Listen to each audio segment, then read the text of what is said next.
मैं सोनिया पत्नी श्री राजेंद्र सिंह सोलंकी, गांव मोहना, जिला फरीदाबाद की रहने वाली हूँ।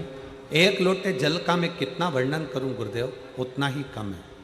मैं कई वर्षों से सरकारी नौकरी की तैयारी कर रही थी, हमेशा 1-2 नंबर से रह जाती थी।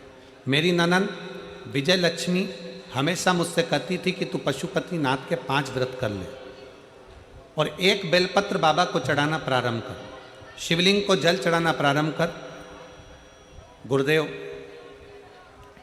जब भी मैं अपनी ननद से बात करती तो ननद मुझसे बस यही कहती कि तुम ऐसा करो, तुम पशुपति व्रत करो, तुम शंकर का भजन करो। गुरुदेव, मैं कभी आपकी कथा नहीं सुनती थी, मैं आपको मानती भी नहीं थी।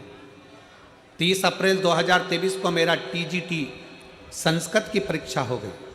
परीक्षा के बाद मुझे समय मिला, परीक्षा तक मैंने आपकी कथा नहीं सुनी और ना मैंने पशुपति व्रत करा, ना कुछ किया।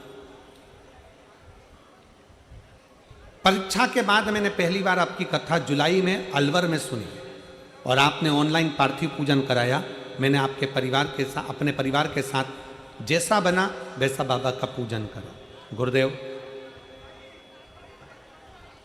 अब मेरे मन में विश्वास जागृत हो गया कि मैं इतने सालों से एग्जाम दे रही हूं, मेरा पास नहीं, पर अब की बार फिर बाबा कुछ कृपा कर दे और फिर मेरे ऊपर करुणा अब करेगा तो बाबा करेगा। मैंने दूसरी बार फिर मेहनत करी और मेहनत कर कर नवंबर 2023 में काशी में 5 दिन की कथा पंडाल में बैठकर सुनी। अभी तक मैंने पंडाल में कथा नहीं सुनी थी। अलवर की कथा मैंने ऑनलाइन सुनी, ऑनलाइन पूजन करा। काशी की कथा पंडाल में बैठकर सुन ली। और आप कहते हो बाबा सुनता है और 3 महीने में देता है। गुरुदेव, हमने नवंबर में काशी की कथा सुनी और बाबा की कृपा का मैं क्या गुणगान करूं गुरुदेव। 10 फरवरी 2024 को हम बाबा की कृपा का ऐसा वर्णन हुआ कि हम सीहोर पहुंच गए। सीहोर जाने के बाद हम बाबा की कंकर शंकर पूजन करके रुद्राक्ष लेकर आ गए और बाबा को प्रणाम कर कर आ गए।